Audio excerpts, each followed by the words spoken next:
یہ ایک تلخ حقیقت ہے کہ مقبوضہ کشمیر پر بھارتی قبضے کو تقریباً 78 برس مکمل ہو چکے ہیں۔ 27 اکتوبر سن 1947 کو بھارتی افواج نے بغیر کسی آئینی اور اخلاقی جواز کے کشمیر پر قبضہ کر لیا تھا۔ سن 1948 کے بعد سے اقوام متحدہ کی سلامتی کونسل جموں و کشمیر کے تنازع پر 1 درجن سے زائد قراردادیں منظور کر چکی ہے، مگر ایک پر بھی عمل درآمد نہ ہو سکا۔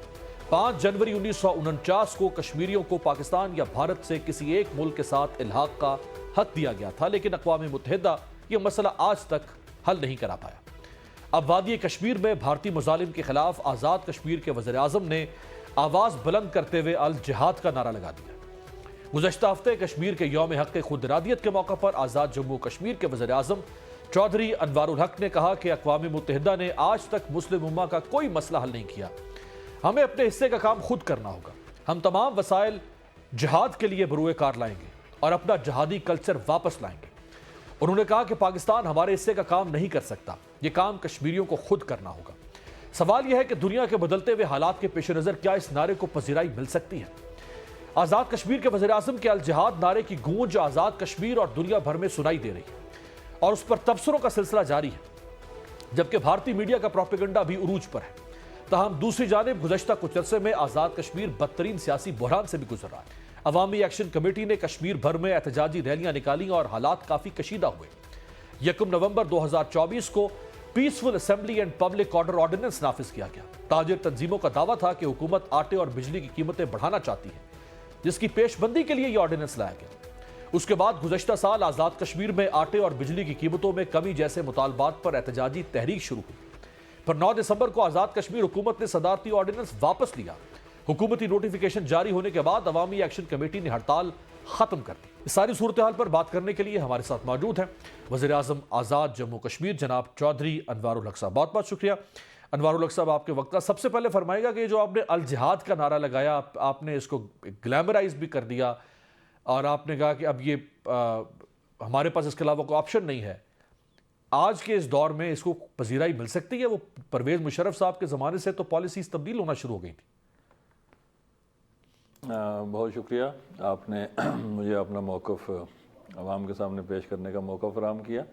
بڑا طویل انٹرو تھا، تو میں چاہوں گا کہ میں ذرا موقف اپنا وضاحت کے ساتھ پیش کر سکوں۔ یہ جس کو آپ کہہ رہے ہیں جہاد کا نعرہ، میں اس کو پراپر آپ کو ری ایڈریس کر دیتا ہوں کہ میں نے کیا کہا۔ میں نے یہ کہا کہ اگر ریاست 3 روپے بجلی اور 2000 روپیہ من آٹا دینے کے لیے وسائل فراہم کر سکتی ہے، تو ریاست جہادی کلچر کے لیے بھی وسائل فراہم کرے گی۔ اب جہادی کلچر ہم سب کو سمجھنے کی ضرورت ہے کہ جہادی کلچر کیا ہے۔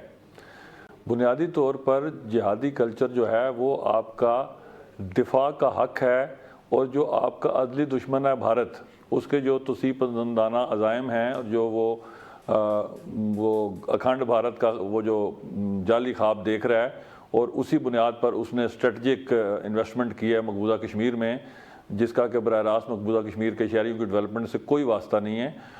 ان سارے جو زمینی حقائق ہیں، ان کو دیکھتے ہوئے آزاد کشمیر کے ہر شہری، نوجوان، بالغ مرد عورت کو عسکری تربیت حاصل کرنی چاہیے۔ میں اس کی مثال آپ کو یوں دیتا ہوں کہ جو اسرائیل ہے، وہاں پہ عسکری لازمی تربیت کیوں لازم ہے؟ چونکہ وہ تعداد میں بہت کم ہے، لیکن پوری عرب دنیا کو انہوں نے آگے لگا رکھا ہے۔ اور اس وقت جو ریاستی دہشت گردی اور بربریت جو اسرائیل نے فلسطین میں مچا رکھی ہے، بین الاقوامی برادری جو ہے وہ اس کا کیا بگاڑ بیٹھی ہے؟ تو گزارش یہ ہے کہ جو اللہ کی ابدی کتاب ہے، جس کی ابدیت میں کوئی شک و شبہ ہی نہیں ہے، اگر اس کی ٹرمینالوجیز جو ہیں وہ ہمیں استعمال کرتے ہوئے بھی پریشانی کا سامنا ہے، تو میں سمجھتا ہوں ان رویوں پر نظر ثانی کی ضرورت ہے۔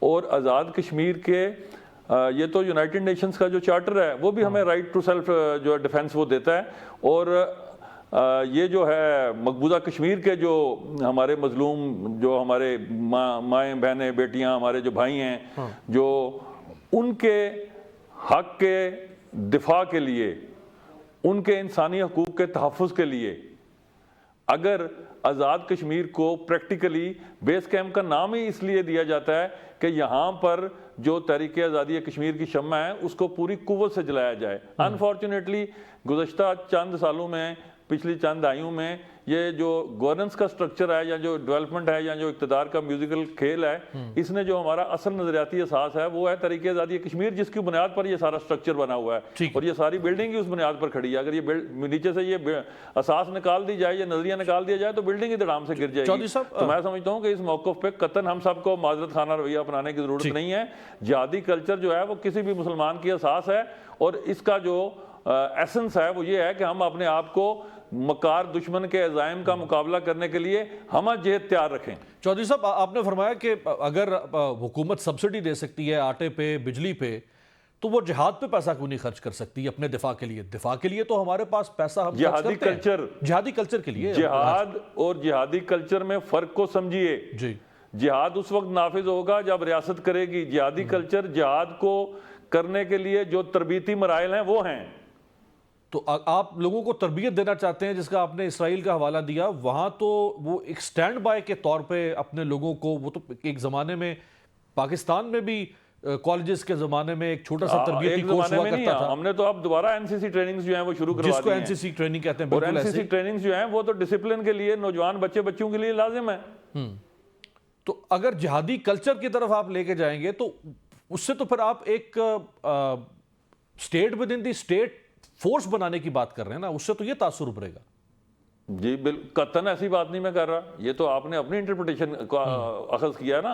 اسٹیٹ ود ان اسٹیٹ تب بنتی ہے جب اسٹیٹ کسی اور کو یہ موقع فراہم کرے۔ اگر میں اپنے انسٹیٹیوشنز میں ایز اے پرائم منسٹر، میری کیبنٹ ایک پالیسی دیتی ہے کہ جی جو لازمی عسکری تربیت ہے وہ لازم ہے تعلیمی اداروں میں، یونیورسٹیز میں، تو جو اسٹیٹ کی جو سگنیچرز ہیں وہ اسٹیٹ ود ان اسٹیٹ، میں تو اسٹیٹ ود ان اسٹیٹ نہیں ہو سکتا نا۔ اگر میں پرائیویٹ اینٹی کے طور پر کوئی کام کرنا چاہتا ہوں، کوئی اس طرح کا جس کو کہ اسٹیٹ کی اونرشپ نہیں ہے، جس کو پارلیمنٹ کی کلیکٹیو وزڈم کی کیبنٹ کی اونرشپ نہیں ہے، تو وہ اسٹیٹ ود ان اسٹیٹ ہوتی ہے۔ گورنمنٹ خود تو اسٹیٹ ود ان اسٹیٹ نہیں ہوتی نا، گورنمنٹ تو اسٹیٹ کا پارٹ ہوتی ہے۔ تو آپ کہہ رہے ہیں کہ گورنمنٹ یعنی اسٹیٹ خود، یا گورنمنٹ خود پیٹرنائز کرے گی نا اس جہادی کلچر کو، تو اس لیے آپ کہہ رہے ہیں کہ وہ اسٹیٹ ود ان اسٹیٹ نہیں ہے، تو اس سے تو کشمیر کاز کو نقصان نہیں پہنچے گا۔ رائٹ ٹو سیلف ڈیفense جو ہے، رائٹ ٹو سیلف ڈیفense جو ہے، دیکھیں پاک فوج کا نعرہ کیا ہے؟ جہاد فی سبیل اللہ۔ جہاد کے لفظ سے اگر ہم اتنے خوفزدہ ہو جائیں گے تو پھر تو دشمن ہمیں ہمارے گھروں میں آ کے مارے گا۔ تو اس لیے قطعاً پریشانی کی بات نہیں ہے، ہم سب کو اس کلچر کو پروموٹ کرنا ہے، اور جو international geo strategic position Pakistan کی بن رہی ہے اور جو چاروں طرف سے ہمیں گھیرا جا رہا ہے، مسلح افواج پاکستان کے پیچھے اگر عوام جو ہے پاکستان اور عوام آزاد کشمیر کھڑی نہیں ہوگی تو کون کھڑا ہوگا؟ تو رائٹ ٹو سیلف ڈیفenس آج جدید ریاست میں تو رائٹ ٹو سیلف ڈیفenس جو ہے وہ ایک شہری کا، وہ اس نے اسٹیٹ کو رینڈر کیا ہوا ہے، اسٹیٹ اس کے رائٹ ٹو سیلف ڈیفenس کو ڈیفینڈ کرتی ہے 100% رینڈر کیا ہوا ہے۔ لیکن اسٹیٹ کب روکتی ہے کہ اگر آپ ٹریننگ کرنا چاہتے ہیں اسکولز میں، کالجز میں، اپنے رائٹ ٹو سیلف ڈیفenس کو، جو کل آپ کو کام بھی آپ نے رضاکار نہیں رکھے ہوئے، وہ نارمل دنوں میں کیا کرتے ہیں؟ اپنا کام کرتے ہیں۔ خدا نہ خواستہ جب کوئی زلزلے کی کیفیت یا کوئی ایسا کلیمٹی یا کوئی ایگریشن شروع ہو تو ان کو فوراً کال کیا جاتا ہے۔ آپ کے جو ہیں یہ سابق فوجی، وہ سارے ٹرینڈ لوگ نہیں ہیں۔ اس پہ تو آپ مجھ سے شام تک ڈیبیٹ کرتے رہے، میں حاضر ہوں۔ نہیں، وہ کاش اتنا ٹائم ہو۔ یہ فرمایا کہ اس سے کوئی وہ پرائیویٹ ملیشیا کا تاثر تو نہیں ابھرے گا؟ نہیں، دیکھیے وہ اس لیے نہیں ابھر سکتا کہ پرائیویٹ ملیشیاز جو ہیں وہ کسی لا سے ریگولیٹ نہیں ہوتی ہیں۔ اگر گورنمنٹ نے کوئی این سی سی ٹریننگز پروگرام بنانے ہیں یا کوئی بھی ٹریننگ کروانی ہے تو اس کے لیے کوئی ریگولیشنز ہوں گی، اس کے لیے پالیسی بنے گی، پالیسی فریم ورک کو کیبنٹ پاس کرے گی، پارلیمنٹ انڈورس کرے گی، اس کے لیے جو رائے عامہ ہے وہ ہموار کی جائے گی، سیاسی قیادت کو آن بورڈ لیا جائے گا۔ تو پرائیویٹ ملیشیاز تو اس طرح تشکیل نہیں پاتی ہیں۔ صحیح ہے۔ تو اس کو دیکھیں، جو جہادی کلچر ہے اس کی ایک کانوٹیشن ہے۔ اب آپ یہ ایزیوم کر رہے ہیں کہ میں کہوں گا تو اس کو جہادی کلچر، لیکن اس کی کانوٹیشن بڑی پازیٹیو جانی چاہیے دنیا میں، تو یہ تو آپ پھر فیصلہ نہیں کر سکیں گے نا، پھر جو جہادی کلچر کی کانوٹیشن ہے لوگ تو ایزیوم کریں گے۔ آپ اپنے سوال کو پھر ریفریز کریں۔ ہاں، میں اس کو جہادی کلچر ہی کہوں گا اور جہادی کلچر ہی کہتا رہوں گا، کیونکہ جہاد میرے ایمان کا حصہ ہے۔ میں تو اس سے قطعاً، مجھے دنیا سے کیا لینا ہے؟ میں تو اس سے قطعاً انکار نہیں کر سکتا، وہ ہم سب کے ایمان کا حصہ ہے۔ میں یہ کہہ رہا ہوں کہ جہادی کلچر آپ کہہ رہے ہیں، تو پھر ہم اس پر اتنا معذرت خانہ رویہ کیوں اپنا رہے ہیں؟ دیکھیے گزارش کیا ہے، بین الاقوامی قوانین آپ کو دہشت گردی کرنے سے روکتے ہیں۔ انقلاب میں اور بغاوت میں کیا فرق ہے؟ اگر بغاوت کامیاب ہو جائے تو انقلاب ہے، ناکام ہو تو بغاوت ہے۔ صحیح۔ آپ نے اپنے پڑوسی ملک میں دیکھا، تو میری گزارش یہ ہے کہ ہمیں بھارتی پروپیگنڈے کا سامنا کرنے کے لیے اپنے نظریات کی آلودگی کو جھاڑ کے بڑے مستحکم طریقے سے اپنے موقف کو پوری دنیا کے سامنے بیان کرنا ہے۔ اس وقت جو ریاستی دہشت گردی، جو قتل عام، جو جینوسائیڈ فلسطین میں ہو رہا ہے، کیا کسی نے پوچھا کہ وہ جو اسرائیل کی ڈیفنس ڈاکٹرائن ہے اس کا کیا نام ہے، اس کے کیا اثرات بین الاقوامی دنیا میں مرتب ہوں گے؟ تو اب یہ دورے معیار جو ہیں آپ ان کے ساتھ نہیں جی سکتے۔ آپ کو اپنی نوجوان نسل سے بڑی صاف اور بڑی واضح گفتگو کرنے کی ضرورت ہے۔ تو اس اصطلاح کو اگر آپ عام کرنا چاہ رہے ہیں اور آپ اس پہ ایز پرائم منسٹر آپ کنوکشن کے ساتھ کہہ رہے ہیں، تو یہ تو جب دین اسلام کا نفاذ ہوا، تو اس وقت سے یہ اصطلاح ہے۔ میں تو ابھی ریوائول چلے کہ لیں، آپ اس کا ریوائول چاہتے ہیں، چلے یوں کہتے ہیں کہ آپ اس کی رینیسنس چاہتے ہیں، ریوائول چاہتے ہیں۔ دیکھیے اس کا ریوائول بھی نہیں ہے۔ ہاں، جب ہم دشمن پر حملہ کرتے ہیں تو ہماری افواج کیا نعرہ لگاتی ہیں؟ نعرہ تکبیر، اللہ اکبر۔ تو اگر اس سے دشمن خوف کھائے یا اس میں خدا نخواستہ کسی جاہل کو کنزرویٹیونیس نظر آئے تو پھر جہالت کا ماتم کیا جا سکتا ہے۔ نعرے کی حقانیت اور سچائی تو اس کی ابدیت پر تو کوئی شک نہیں ہے۔ صحیح۔ تو آپ اس کو جسمانی تربیت کی طرف بھی تو لے کے جا سکتے ہیں۔ ٹھیک ہے، نوجوانوں کو جسمانی مشق ہونی چاہیے۔ مجھے قرآن پاک کی ٹرمینالوجیز پر، میرے پیارے بھائی، قرآن پاک کی ٹرمینالوجیز پر مجھے معذرت خانہ رویہ اپنانا کیوں ہے؟ میں تو یہ سوال آپ کے سامنے رکھ رہا ہوں کہ ہمیں اتنا معذرت خانہ رویہ اپنانا کیوں ہے کہ ہم جو تصور جہاد ہے اس پر گفتگو کرتے ہوئے بھی خوف کھا رہے ہیں۔ الحمدللہ آپ کو کوئی کچھ نہیں کہے گا۔ تو پھر یا حکومت پاکستان سے بھی کہہ دیں کہ وہ بھی ذرا جہاد کا نعرہ لگا دیں، الجہاد۔ دیکھیے جس تصور کے ساتھ آپ بات کر رہے ہیں، حکومت پاکستان تو خود ذمہ دار حکومت ہے۔ اگر آپ ان سے جہادی کلچر کے اوپر کوئی گفتگو کرنا چاہیں ضرور کریں۔ میں تو آپ کو بطور وزیر اعظم آزاد کشمیر اپنی نظریے کی بات کر رہا ہوں کہ میں بین الاقوامی قوانین کے اندر رہتے ہوئے، اقوام متحدہ کی قراردادوں کو سامنے رکھتے ہوئے، UN چارٹر کو سامنے رکھتے ہوئے عسکری تربیت کی بات کرتا ہوں۔ عسکری تربیت جو ہے وہ ریاست کے ہر نوجوان شہری کو میری ذاتی رائے کے مطابق لینے کا حق حاصل ہے۔ اب ہم اس کے لیے کیا میکنزم ڈیولپ کر پاتے ہیں یہ آنے والے ایام بتائیں گے، اور اس کے لیے ایک پرائم منسٹر کا ویژن ضروری نہیں ہے، اس کے لیے ساری پولیٹیکل قیادت کو، کیبنٹ کو، پارلیمنٹ کو آن بورڈ ہونا ضروری ہوگا۔ میں نے تو ایک تصور دیا ہے۔ بالکل ٹھیک ہے۔ میرے بھی بار بار آپ سے اسی سوال پہ اور آپ کے ساتھ آرگومنٹیٹو ہونے کا مقصد یہ تھا تاکہ آپ جو کہنا چاہتے ہیں وہ کھل کے سامنے آ سکے۔ عسکری تربیت کا مطلب یہ قطعاً نہیں ہے کہ ہم ویپنائز کرنے جا رہے ہیں لوگوں کو۔ دیکھیے اگر آپ نیگیٹیوٹی تلاش کرنا چاہیں تو اسکائی از دا لمٹ۔ اب مجھے آپ یہ بتائیں کہ اگر پھر اسی آرگومنٹ کو میں آگے لے چلوں تو پورے پاکستان میں جوڈو کراٹے کے کلب بند کر دینے چاہیے۔ ٹھیک ہے، بالکل ٹھیک۔ باکسنگ کے ہیں، دیکھیے رائٹ ٹو سیلف ڈیفense جو ہے، اگر پھر تو سارے جم بھی بند کر دینے چاہیے۔ اگر آپ اپنے دماغ کو، دل کو، جسم کو دشمن کے سامنے اس کا مقابلہ کرنے کے لیے ہمہ وقت تیار رکھنا چاہتے ہیں، اور دین کیا بین الاقوامی دنیا کا ہر قانون اس کی اجازت دیتا ہے، تو اس میں پریشانی کی کیا بات ہے؟ بالکل ٹھیک، بالکل ٹھیک ہے۔ چونکہ آپ کی ایک سٹیٹمنٹ تھی تو ہم چاہتے تھے کہ آپ پروگرام میں شرکت کر سکیں اور اسٹیٹمنٹ کی آپ وضاحت کر سکیں۔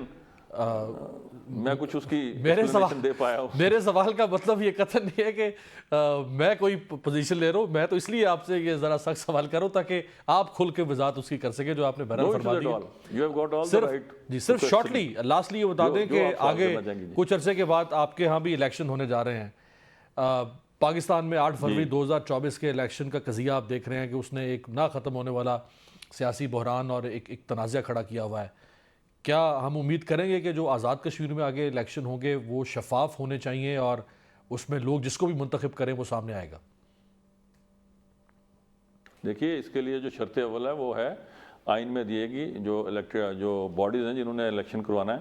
آزاد کشمیر کے الیکشن کمشنر اور الیکشن کمیشن کی جو مدت ہے وہ اختتام پذیر ہو رہی ہے، تو اب نیا الیکشن کمیشن ہم آئندہ چند روز میں انشاءاللہ تشکیل دیں گے، اور اس میں اعزاز کشمیر کی ساری سیاسی قیادت کو جو آئین کہتا ہے وہ لیڈر آف دا ہاؤس اور لیڈر آف دی اپوزیشن جو ہے ان کی کنسنسس چاہیے، لیکن میں یہ چاہوں گا کہ اس میں ساری جو میجر سٹیک ہولڈرز ہیں ان کو اعتماد میں لیا جائے، اور اس حوالے سے بھی میں یہ بات کیٹیگوریکلی کلیئر کرنا چاہوں گا کہ جو بھارت نواز عناصر ہیں انہوں نے وہ ایک یورپی ممالک سے مختلف اپنی فیک اکاؤنٹ سے ایک پروپیگنڈا چلانے کی کوشش کی ہے، کہ ایک انہوں نے اخبار کا پرنٹ تو چلا دیا، نہ اس اخبار کی پیشانی تھی، نہ اس خبر کے اوپر، نہ اس کے نیچے کوئی رپورٹر کا نام تھا کہ جی خدا نخواستہ کو کشمیر میں آئینی بحران پیدا ہونا جا رہا ہے یا کچھ اور کوئی ایڈونچر ہونے جا رہا ہے۔ قطعاً ایسی کوئی بات نہیں ہے۔